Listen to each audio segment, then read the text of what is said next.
नमस्कार, मैं हूं आपके साथ लक्ष्मी और आप देखना शुरू कर चुके हैं देश का पहला समझाने वाला बुलेटिन खबर तो समझिए।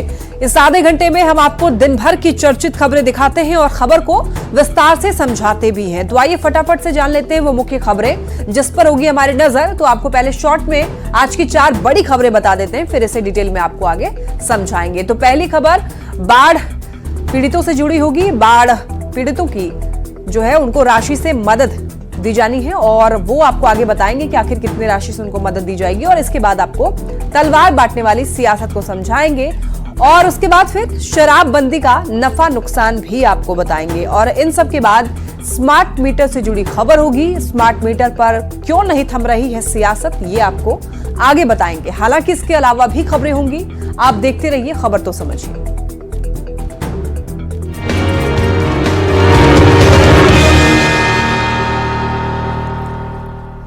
तो आइए सबसे पहले बात बाढ़ पीड़ितों से जुड़ी करते हैं और ये बड़ी खबर है। सीएम नीतीश कुमार ने बाढ़ प्रभावित इलाकों का हवाई सर्वेक्षण किया, साथ ही दरभंगा में राहत कार्य का जायजा भी लिया। और यही नहीं, पटना पहुंचते ही सीएम ने बाढ़ पीड़ितों के लिए सरकार की ओर से 7,000 रुपए की सहायता राशि सीधे उनके खाते में ट्रांसफर कर दी।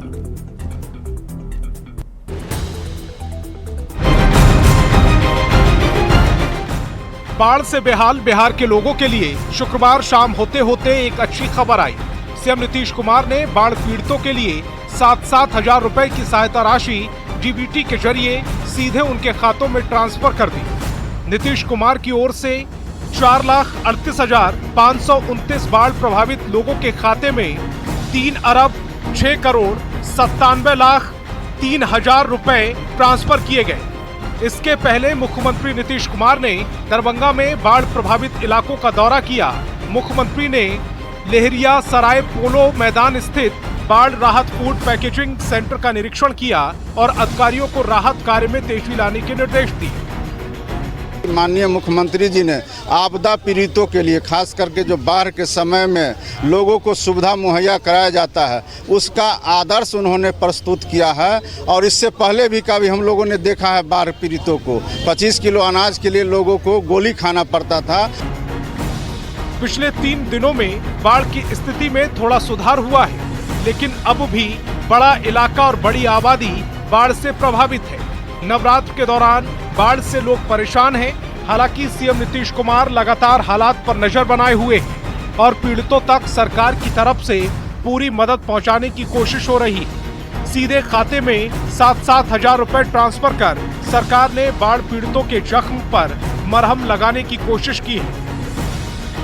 न्यूज़ 18 के लिए पटना से शैलेंद्र कुमार और दरभंगा से विपिन कुमार दास के साथ ब्यूरो रिपोर्ट।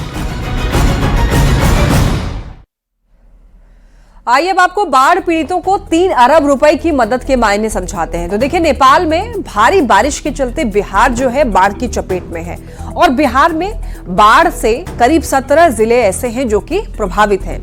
14.62 लाख आबादी बाढ़ के पानी से घिरी हुई है और बिहार सरकार भी बाढ़ पीड़ितों की मदद में जुटी हुई है। राहत कैंप से लेकर के तमाम सुविधाएं जो बाढ़ पीड़ित हैं उनको दी जा रही है। इसके साथ ही सरकार ने बाढ़ पीड़ितों को आर्थिक मदद भी दिया है। पहले चरण में सरकार ने, आपको ये बता दें, 4,38,529 लोगों को आर्थिक मदद की। इन लोगों के खाते में 7,000 रुपए भेजे गए हैं। यानी कि कुल मिलाकर अगर बात की जाए तो कुल मिलाकर राज्य सरकार ने बाढ़ पीड़ितों के लिए 3 अरब से ज्यादा की मदद की। बाकी बचे बाढ़ पीड़ितों के खाते में भी जल्द ही पैसे भेजे जाएंगे ताकि जिन लोगों का नुकसान हुआ है उनकी कुछ मदद हो पाए। तो बाढ़ पीड़ित जो है वो काफी ज्यादा परेशान है, लेकिन उनको आर्थिक मदद सरकार की तरफ से दी जा रही है। बढ़ते खबरों में आगे, सीतामढ़ी में बीजेपी के विधायक मिथिलेश कुमार ने दुर्गा पूजा पंडालों में घूम घूमकर पूजा समितियों के सदस्यों को तलवार और रामायण की किताब बांटी। बीजेपी विधायक के इस कारनामे पर कई सवाल भी खड़े हो रहे हैं और विरोधियों ने विधायक पर सांप्रदायिकता को बढ़ावा देने का आरोप भी लगाया है। हाथ में तलवार और रामायण साथ साथ लेकर चल रहे ये हैं बीजेपी के विधायक मिथिलेश कुमार। मिथिलेश कुमार नवरात्रि में घूम घूम कर पूजा समितियों के सदस्यों को तलवार और रामायण बांट रहे हैं। तलवार और रामायण बांटने के पीछे विधायक जी का तर्क उन्हीं की जुबानी सुन लीजिए। महाभारत के 16वें अध्याय में वर्णित है अहिंसा परमो धर्म, धर्म हिंसा तथैव च। मतलब अहिंसा परम धर्म है, लेकिन धर्म की रक्षा के लिए हिंसा भी श्रेयस्कर है। तलवार बांटने के पीछे बीजेपी विधायक का तर्क जो भी हो, उनके इस काम ने सवाल तो खड़ा कर ही दिया है और साथ ही बिहार के सियासी पारे को भी चढ़ा दिया है। तलवार बांटने की छूट अगर आदरणीय नीतीश कुमार जी ने दे रखी है तो बिहार का भला भगवान ही करेगा। हालांकि केंद्रीय मंत्री और बीजेपी के फायर ब्रांड नेता गिरिराज सिंह को मिथिलेश कुमार के तलवार और रामायण बांटने में कहीं कुछ भी गलत नहीं दिखता। मिथिलेश जी को मैं धन्यवाद दूंगा कि उन्होंने पौराणिक सनातनी व्यवस्था को लागू किया है। नवरात्र के दिन हिंदू धर्म में विजयदशमी को शस्त्र पूजा की परंपरा रही है, लेकिन किसी सत्ताधारी दल के नेता की ओर से पूजा पंडालों में तलवार बांटने का बिहार में शायद ये पहला ही मौका है। इस पर बिहार की राजनीति और कितनी गर्माती है, ये देखना होगा।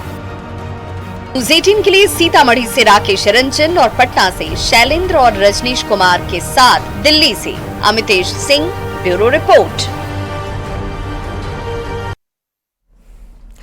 तलवार बांटने वाली सियासत को समझाएं उसके पहले हिंदू धर्म में शस्त्र पूजा की परंपरा को जान लेते हैं। देखिए, प्राचीन काल से चली आ रही है ये शस्त्र पूजा की परंपरा और दशहरा के दिन शस्त्र पूजा करने की परंपरा है और ऐसी मान्यता है कि रामायण काल से ही ये परंपरा चली आ रही है और भगवान राम ने युद्ध के पहले शस्त्र पूजा की थी और प्राचीन समय में राजा जो हुआ करते थे वो भी विजय के लिए शस्त्र पूजा किया करते थे। भारतीय सेना भी हर साल दशहरे के दिन शस्त्र पूजा करती है।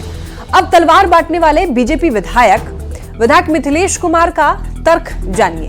उनका यह तर्क है कि धर्म की रक्षा के लिए शस्त्र जरूरी है और साथ ही शास्त्र भी जरूरी है।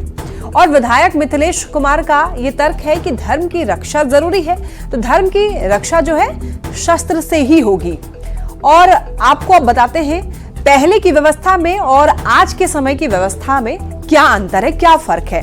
तो देखिए, पहले क्या होता था, पहले राजशाही चलती थी और अब की व्यवस्था क्या है, लोकतांत्रिक है। और पहले रक्षा का काम जो था वो राजा का था, लेकिन अब रक्षा है पुलिस के द्वारा की जाती है। पुलिस हमारी रक्षा करती है, ये हमारी जिम्मेवारी एक तरीके से नहीं है। और देखिए, अगर सत्ताधारी दल का विधायक तलवार बांटेगा तो इसका गलत मैसेज भी जा सकता है। विपक्ष के लोग इस मुद्दे पर सरकार को घेर सकते हैं और इसके बाद बेवजह सियासी बहस भी तेज हो सकती है। तो इस तरीके से ये जो तलवार की सियासत है वो चल रही है। पहले के समय की व्यवस्था और आज के समय की व्यवस्था में अंतर भी देखा जा रहा है और सियासत काफी तेज है। चलिए बढ़ते हैं खबरों में आगे। प्रशांत किशोर ने शराबबंदी पर ऐसा बयान दिया जिस पर बिहार की सियासत गर्म है। प्रशांत किशोर ने कहा कि अगर जनसुराज की सरकार बनी तो 1 घंटे में शराबबंदी खत्म कर देंगे। शराब बेचने से जो टैक्स मिलेगा उसे शिक्षा पर खर्च करेंगे। जब हमारी व्यवस्था बनेगी तो 1 घंटा के अंदर शराबबंदी को उठाकर फेंक देंगे। 1 घंटा के अंदर। जन सुराज के नाम से नई पार्टी बनाकर बिहार की राजनीति में जगह बनाने की कोशिश में लगे हैं।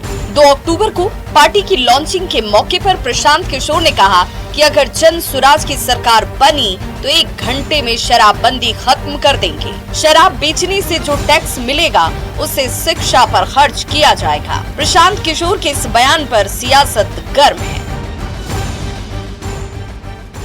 जितना शराबबंदी के टैक्स का पैसा होगा अगले 20 बरस बिहार में सिर्फ और सिर्फ नई शिक्षा व्यवस्था बनाने के लिए खर्च किया जाएगा।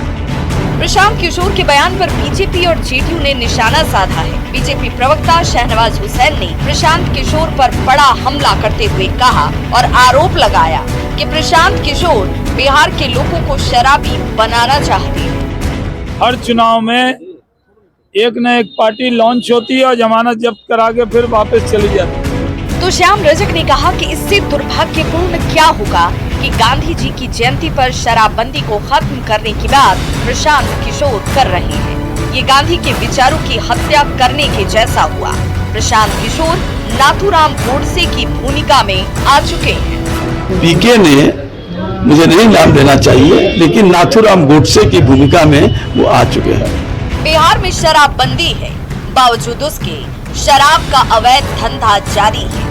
हालांकि पहले और अब के हालात में इतना बदलाव जरूर आया कि अब कोई व्यक्ति सड़क पर शराब पीकर खुलेआम हंगामा और गुंडागर्दी करते नहीं दिखता।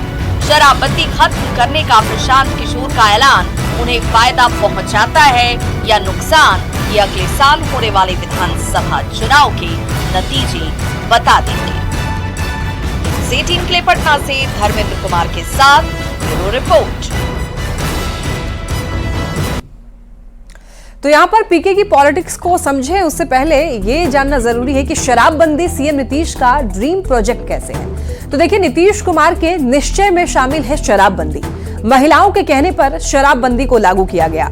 शराबबंदी को सफल बनाने की हर कोशिश की गई सरकार की तरफ से और शराबबंदी को लेकर के सीएम ने कई बार समीक्षा की। बड़े पैमाने पर तस्कर और माफियाओं को गिरफ्तार भी किया गया। ड्रोन के इस्तेमाल से भी माफिया पर नकेल कसी गई कई बार। और अब ऐसे में समझिए कि क्या शराब को रोक पाना, शराब की बिक्री को रोक पाना क्या संभव है। देखिए, बिहार, उत्तर प्रदेश, झारखंड और बंगाल से बिहार जो है वो घिरा हुआ है और साथ ही साथ नेपाल से भी बिहार के 7 जिलों की सीमा मिलती है। और बिहार से सटे हुए राज्यों से आवाजाही पर रोक का प्रयास पुलिस जो है वो कई बार करती है। पुलिस और माफियाओं की मिली भगत से कई बार धंधा किया जाता और देखिए, पुलिसिया कार्रवाई के बाद भी धंधा नहीं रुक पा रहा है। शराबबंदी के कड़े नियमों का माफियाओं में खौफ नहीं है। और देखिए, अब आपको शराबबंदी का नफा और नुकसान आपको बताते हैं, यानी कि क्या फायदे हैं क्या नुकसान है आपको बताते हैं। ग्राफिक्स के जरिए टीवी स्क्रीन पर चल भी रहा है, आप देख सकते हैं इसके क्या फायदे हैं। तो देखिए, शराब की खुलेआम बिक्री नहीं होती है, फायदा इसका ये है। और अवैध शराब का धंधा जो है, और नुकसान भी आपको बता रहे हैं शराबबंदी का क्या नुकसान है।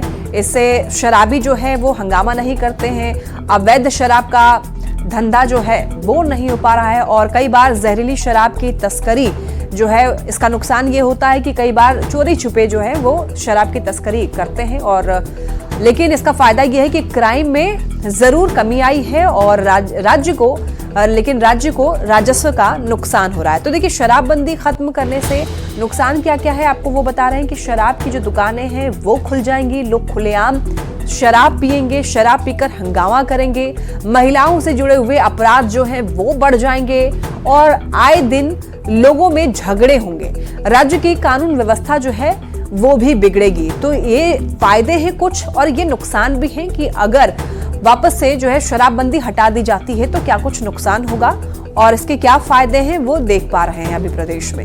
चलिए बढ़ते हैं खबरों में आगे और बात करेंगे स्मार्ट मीटर से जुड़ी हुई खबर की। तो देखिए, बिहार में स्मार्ट मीटर को लेकर के सियासी घमासान छिड़ा हुआ है। चाहे सत्ता पक्ष हो या फिर विपक्ष, दोनों एक दूसरे पर लगातार निशाना साध रहा है।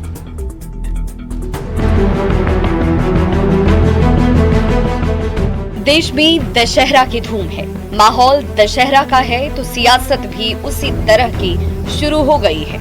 आरजेडी समर्थकों ने स्मार्ट मीटर की तुलना रावण से कर दी और इस रावण का वध तेजस्वी यादव के हाथों कराते हुए पटना में स्मार्ट मीटर को लेकर जगह जगह पोस्टर लगाए गए। दोहरी नीति, दोहरी सोच सरकार की स्पष्ट रूप से सामने आ रही है। आरजेडी के पोस्टर पर एनडीए नेताओं ने पलटवार किया है।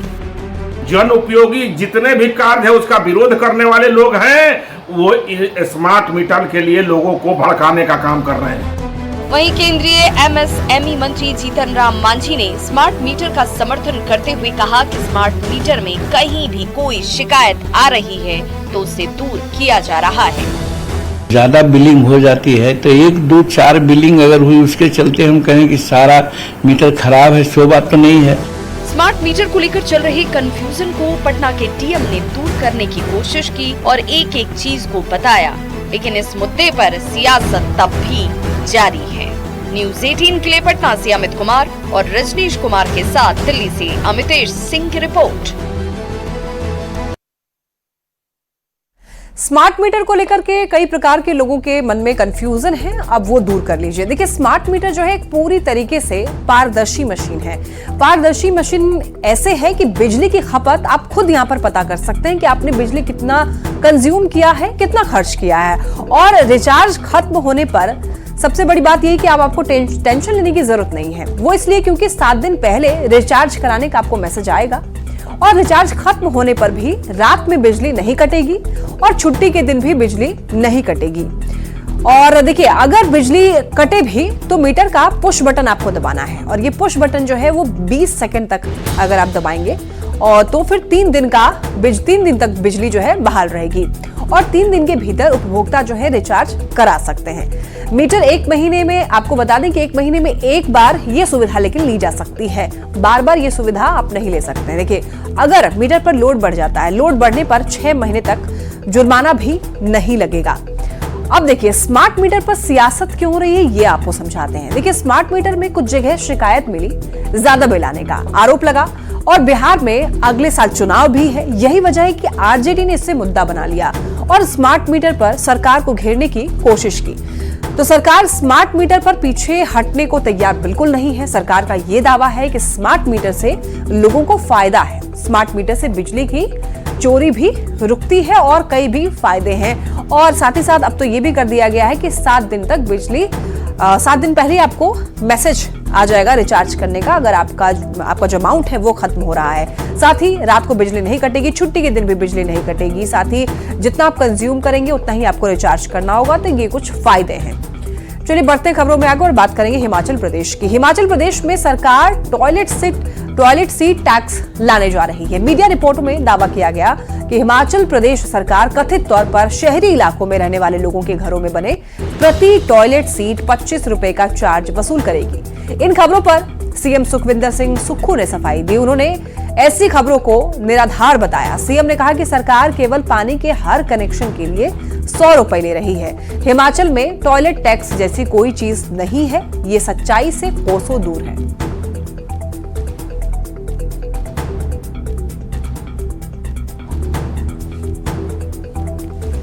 तो टॉयलेट सीट टैक्स पर सियासी बवाल मचा हुआ है, चूंकि ये खबर फैलाई गई कि टॉयलेट सीट पर अब टैक्स लिया जाएगा हिमाचल में।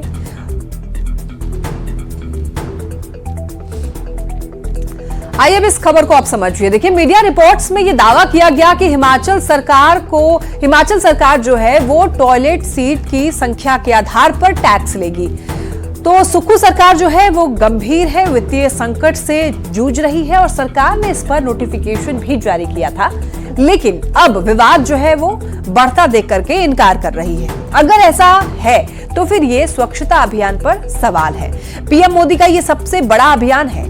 केंद्र सरकार ने बड़े पैमाने पर टॉयलेट बनवाए, गांव को खुले में शौच से मुक्त कराया गया और इससे डायरिया जैसी बीमारी में कमी आई, लोगों का जनजीवन भी सुधरा। अब ऐसे में ये जो दावे किए जा रहे हैं कि टॉयलेट सीट पर टैक्स लेगी हिमाचल सरकार, इस पर उन्होंने बयान दिया है कि ये सच्चाई से कोसों दूर है। चलिए बढ़ते खबरों में आगे और आपको लेकिन ये बता दें एक जानकारी कि न्यूज़ 18 बिहार झारखंड के यूट्यूब चैनल को आप जरूर देखें और लाइक करें, शेयर करें और सब्सक्राइब करें।